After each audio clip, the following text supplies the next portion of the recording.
ama m na ọtụtụ ndị na-eche ka m bịa tiwe ọnụ n'iwe a na-akọ on social media to the extent na JPAC nọkọtakwu kpọọ m awa na live video ọ na-eme according to the 1-minute clip mmadụ sendelu m na WhatsApp sị m igwe nekwe na JPAC kpọrọ afa jee gbara ya wụọ.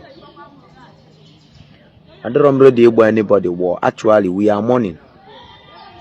We the Oba nation, we are mourning, and we have our boss, the most distinguished senator, to pay our last respect to. So now whatever you are hearing online does not concern me. It doesn't concern me. I am not a party to that. All na the eager to make social media money. Ejirim saga ana agbaketa create content. Gbaluwe ego. Man, everything about social media money. We are mourning.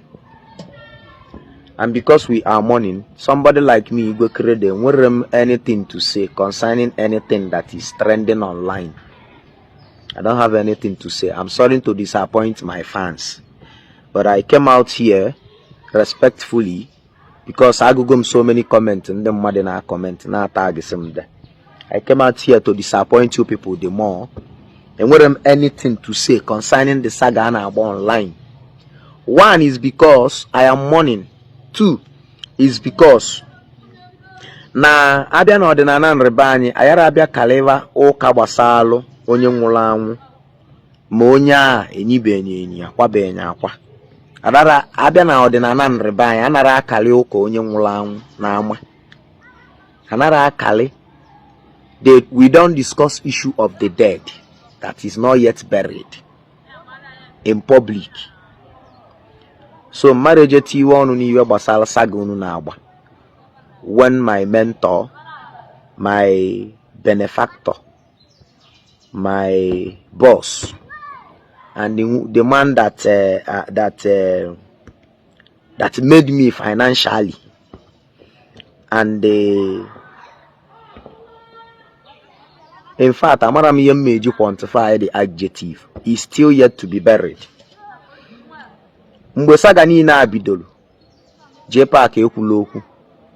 Say wow, na this boy makwa iwe. Onye ka nnọkọta ọwụ na obidogo kwuwe, obidogo zara n'asa, ọ bụ Jizọs ọ na akụzi na-aza ndị mara akwụkwọ. If truly you are mourning, brother, ibe niile a na-akọ ike die gba nkịtị, at least ka akwacha ọga anyị, akwacha anya, nye the last respect. Ka iji na-ekwune nke ọ ya awụ ikwuo, ma ya dị nwụzinne able to attend the burial and be comfortable. Because you will nke ọ ya awụ sakata, ịda ada okwu. Ịghọtago? In as much as na onye kwuru ihe okwu kwuru si na oji evidence of na ikwuru iwe dị etu a. Mana ọ na truly you are mourning, you shouldn't have replied them. One thing you matter about social media una even ewu itinye ọnụ owu siri ike. Mana ọwụ na itili ọnụ yes 1 week or menyuo. And that is it. So even na akọwata abụrụ iwe ọzọ bụ na I am not going to reply any saga na agba online. For now, Abia in the whole southeast, amara maka Yoruba ma Hausa, mana in the whole southeast, in the whole eastern region, onwere politician, even the governor Kaifan Yoba we media team. Oga inwe more than 500 foot soldier media warriors. So, Abuna the media team Oga has not said anything about the false saga and about online. Nya saga nwere evidence and agba online. Then ọmụnwa bụzi Igwe Kredo, an individual. Obrode na mbo, I will not call myself a media warrior. I am just an ambassador of his brand. Igotago. An ambassador of his brands. Oji aga his political movement. Ọmụnwa uye ya abịa zikuwe. No now. Abia no Oba nation, we have leadership.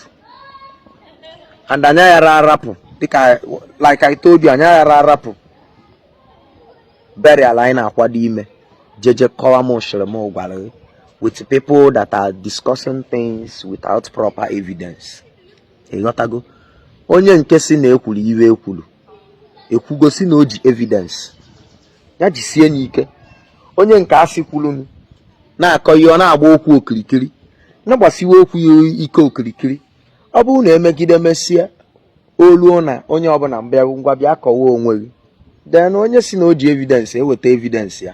Onye nke na-agba okwu okirikiri enwe ike mee gịnị? Kọwaa okwu asị na o kwuru with evidence nke ọma. So even na-achọ ịgwa unu is that I'm going to disappoint you, my beloved fans. I am not going to put mouth in the saga. We have a media team. I am the head of strategic communication. And right now, what we are focused in is giving our Oga a befitting burial, which is the last respect for the deceased. So I would be disappointing you people and keep on disappointing you people before continue on saga online. The head of strategic communication, who is the head of the media, or maybe the chief of staff to the late senator, must have said something. I am really something that is coming out from the family or a representative of the family. Apart from that, we are too focused to giving our Oga, the most distinguished senator, a befitting burial. And that is all I have to say. Thank you.